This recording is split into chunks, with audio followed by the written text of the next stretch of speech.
well, culture versus diversity. What the thing that bothers me about Mm. culture, experienced a lot of it, is that you don't want to have a monoculture. How do you think about culture versus diversity, including people who don't necessarily share your values? That can be quite powerful. Well, there is a difference between a company and a society. Okay.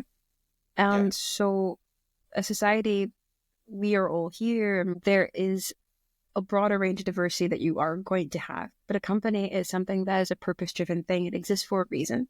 And it has a Yep. mission that it's trying to be able to solve, right? Yeah. I think because of that, there is going to be some limits to the diversity that you're going to have within a company, because it does have to be aligned, once again, to some degree with the mission that it exists for, right?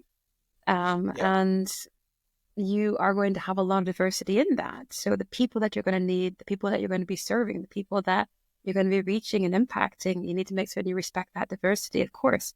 But there still has to be some alignment in terms of, what are the things that you are actually trying to accomplish? And, Yeah. and if there is a way that you've said, for us, we exist to accomplish it in a particular way, if that's what you've set out as a company, then that is something that you will need to have a certain degree of alignment on. Let me give you an Mhm. example. Let's say I'm running Nick's Coffee Emporium, and our goal is to make coffee that blows people's hair off. Yeah. How?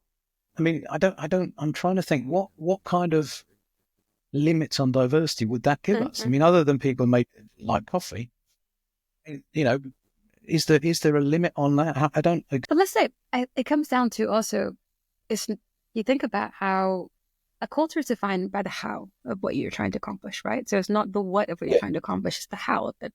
And let's say if you define in your business and as a company, we're going to do this, but our value proposition, the thing that's going to make us unique, is that we are going to be that company that cares, or we're going to be the one that makes certain that we can listen to our customers and we really get, we can nail down exactly what they need. We cater specifically to them. Maybe your unique thing about your company is that you said that you wanted to make sure that everybody could feel comfortable in your place at Nick's Coffee Emporium.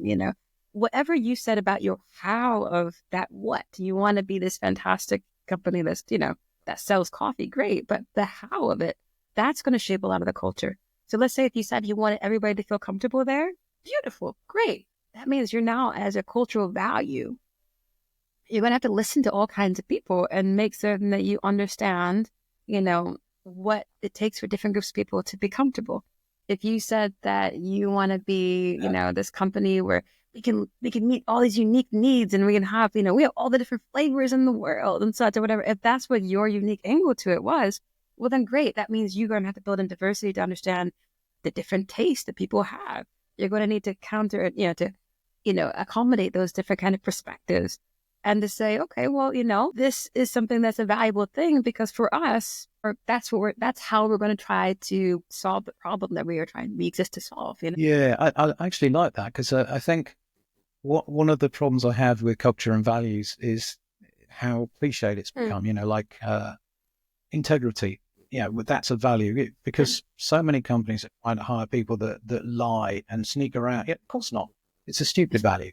Everybody you need to say it out loud. But I like that thing about if we are. I think we want everybody to feel comfortable. Then by definition, you wouldn't necessarily go out and hire people that make everything awkward. There you have it. Yes. No, I like that. So I think what I'm trying to, okay. So I was thinking more in the cliche terms, but that's a very nice example. Probably because I've experienced more of the cliche terms. Our values are integrity, honesty, and and until it's shareholder value, in which case then we don't mind, and all bets are off. But yeah, I think it just comes down to understanding it's not an incompatibility to care for people. It's not an incompatibility to listen to people in most cases. If you're in a company that you would choose to work in or a company that I would choose to work in, there's usually some angle to it where you have to think about people and humanity.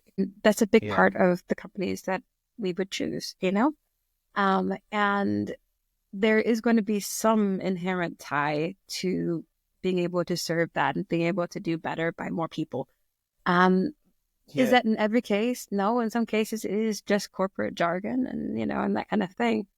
But the thing that we have the opportunity to do is to be able to choose the places where it's actually meaningful. And our actions and the choices that we make in our everyday lives, that's what makes it meaningful beyond just, employer branding, right?